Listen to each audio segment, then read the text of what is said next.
Behind the furnace, there was a door I'd never noticed in 2 years of living there, a small wooden door latched shut. And when I finally opened it, there was no room on the other side. No closet, no crawl space. Just bare dirt, and a cold that breathed out at me, and a tunnel going down into the dark under my house. And in the dirt at the mouth of it, there were footprints coming out. Welcome back. Tonight, 3 true stories from the bottom of the stairs. From the basement, the oldest, darkest, most forgotten part of the house, where the foundations sit right up against the earth, and where sometimes the earth has something in it that wants to come up. Let's begin. I rented the bottom half of an old house, and it came with the basement. A real basement, the old kind. Stone walls and a concrete floor, and a furnace room in the back that I almost never went into. I'd lived there 2 years without a second thought. I did my laundry down there. I stored my junk down there. It was just a basement. The first strange thing was the cold spot. In the back corner, near the furnace room, there was a patch of the basement that was always freezing, no matter the season, no matter how hot the furnace ran. I'd feel it when I did laundry. This wall of cold air that you could step into and out of. I figured it was a draft, a crack in the old foundation, nothing worth chasing down. Then one night, doing laundry late, I followed that cold to its source. And it led me into the furnace room behind the big old boiler, to a part of the wall I'd never really looked at. And there was a door there, a small wooden door, maybe 4 feet high, latched with an old iron hook. I had lived in that house for 2 years, and I would have sworn to you there was no door back there. But there it was, and the cold was pouring out from around its edges. I opened it, and I told you what I found. Not a room, not a closet. Bare dirt and freezing air, and a low tunnel dug into the earth going down and away under the house farther than my flashlight could reach. The walls of it were packed smooth. This wasn't a crack or a settling. Something had dug this deliberately. And in the loose dirt right at the mouth of the tunnel, pressed clear as day, there were footprints, bare feet, coming out of the tunnel into my furnace room and then turning and walking off across the basement floor toward the stairs, toward the rest of the house. I stood there with my flashlight, and I did the math I didn't want to do. Those prints were dry, which meant they weren't from tonight, which meant that on some other night, maybe on many other nights, something had come up out of that tunnel while I slept and walked across my basement and gone up my stairs into the house where I was, and then come back down before morning and gone back into the dirt and pulled that little door shut behind it. I had been living above a door I never knew existed, that opened only in the dark, that something was using like a back gate into my life. And I had slept through all of it every single time, and never once known that the quietest hours of my nights were the ones I'd spent completely unaware, while something moved through my rooms and looked at me sleeping and chose, for reasons of its own, to let me wake up. I slammed that door and I latched it, and I went upstairs and I did not sleep. In the morning, in the daylight, I convinced myself I'd let my imagination run. I told my landlord about the door, half expecting him to say it was an old root cellar, nothing to worry about. But he went quiet on the phone. And then he said, careful and slow, that there was no door behind the furnace, that the house had no root cellar, no tunnel, nothing dug under it, that the furnace room was solid stone on every side. He'd owned the place for 30 years. He knew. I went back down with him that weekend to show him, and the door was gone. Just stone wall behind the furnace, cold to the touch but solid. No door, no latch, no tunnel. He looked at me like I was losing my mind, and honestly I started to wonder myself, except for one thing. That night, the footprints. I hadn't imagined those.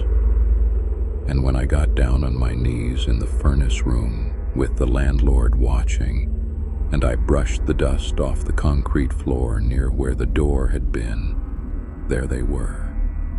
Bare footprints in the old dust, coming out of a solid stone wall and walking toward the stairs.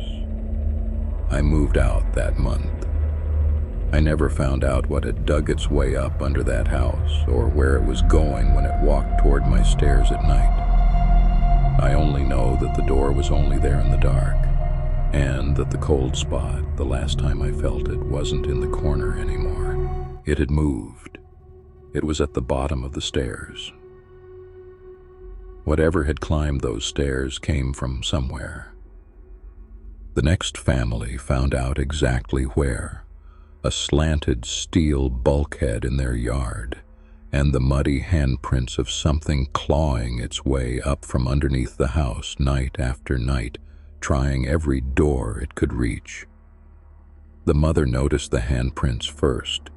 She was down in the basement doing something by the bulkhead, and she looked at the underside of those slanted steel doors, the inside, and she saw muddy handprints on them.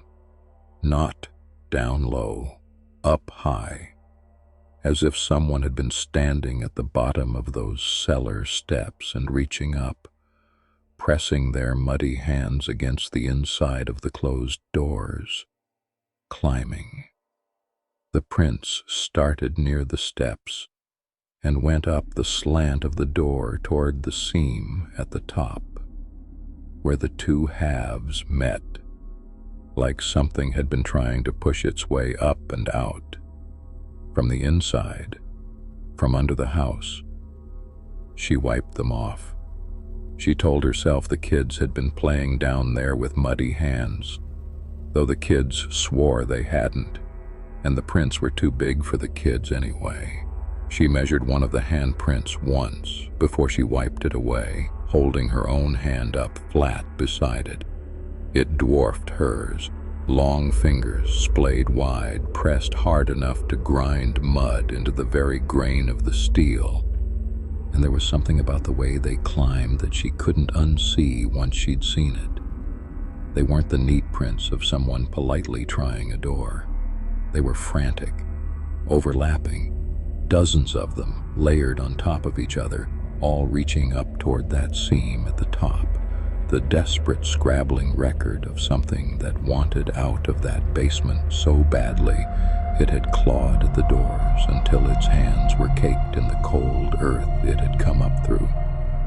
And she remembered thinking, standing there, whatever's that desperate to get out of down here, where does it think it's going? And then, worse, what happens when it stops trying the doors and starts trying the stairs? And a few days later, the handprints were back, same place, muddy, climbing the inside of the bulkhead. And this time they went higher, all the way up to the seam.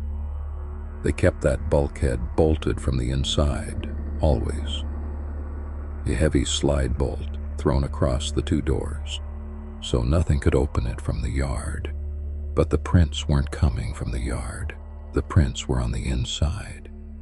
Whatever was leaving them was already in the basement, at the bottom of those steps in the dark, reaching up, trying to get the doors open and climb out into the yard, or worse, when the yard didn't work, turning around and looking for another way up, into the house.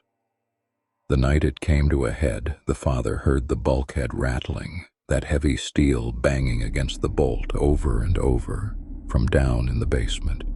He went to the top of the basement stairs with a flashlight, and he shouted down, and the rattling stopped. dead silence. And then, in the beam of his flashlight at the bottom of the stairs, he saw a single muddy handprint appear on the wall, wet, fresh, as if something just out of the light had reached out and touched the wall right at the base of the steps and was about to start climbing them. They moved. Of course they moved. But before they did, the father went out to the yard in daylight, and he opened that bulkhead from the outside to look down the steps and understand what he'd been dealing with. The stone steps went down to the basement door like always, but the ground around the base of the steps had been disturbed, dug at, and there was a hole at the very bottom going down into the earth beside the foundation, a hole with muddy handprints all around its edge. Something had dug its way up to the outside of his house, found the bulkhead bolted, and spent who knows how many nights trying every way it could to climb up and in. A locked bulkhead can keep a thing outside. The last couple tonight had an ordinary dead light switch at the bottom of their basement stairs until they understood what it had actually been wired to wake up. A young couple bought a fixer-upper, and the basement was on the list of things to deal with eventually. At the bottom of the basement stairs, on the wall, there was a light switch, an old one, the round push-button kind, and it didn't seem to do anything. They'd flip it, and no light came on. Not the bare bulb overhead, not any fixture they could find. They assumed it was a dead switch, wired to a light that had long since been removed. Every old house has one. They ignored it. Then the husband noticed something. On the nights he flipped that switch on his way down, just out of habit, the way you flip switches. The basement felt different, wronger. The dark at the far end seemed deeper, and once, right after he flipped it, he heard something move down there in the black, past the reach of the real lights. A shifting, a settling, like the switch hadn't turned a light on at all, but it had turned something else on, woken something up, given something permission. He started paying attention, and it was consistent. Flipped the switch. Something stirred in the dark of the basement. Leave it alone. Silence.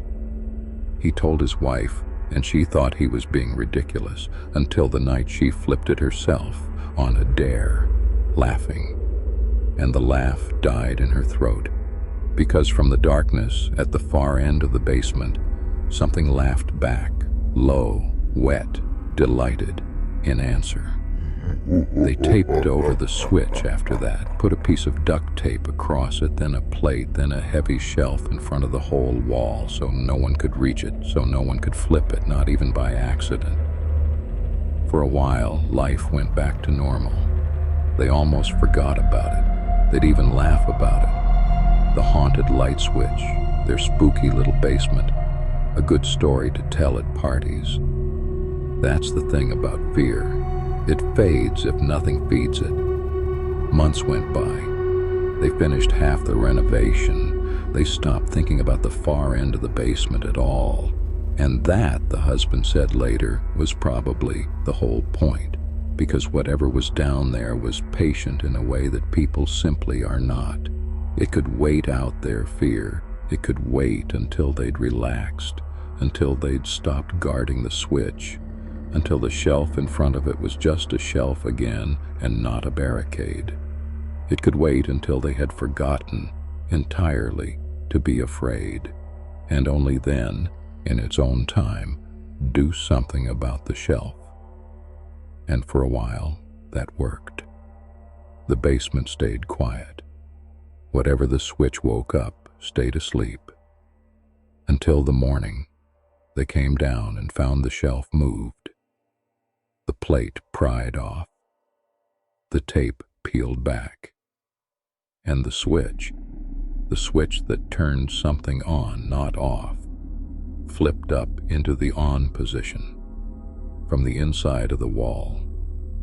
They didn't finish the renovation. They didn't even go back down. They sold the house as is at a loss. And they told the buyers everything, and the buyers laughed, the way you'd laugh, the way the wife had laughed once at the bottom of the stairs. The couple always wondered if those new owners ever found the switch behind the shelf, if they ever flipped it, just to see.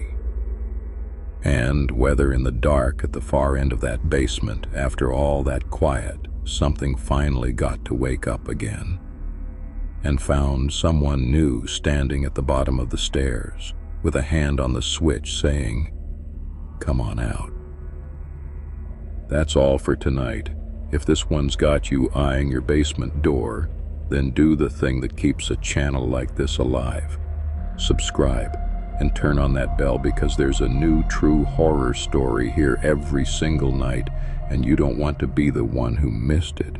Drop a like so it reaches the next person in the dark, and share it with someone whose house has a basement they don't like going into. I'll be right here tomorrow night when the lights go down.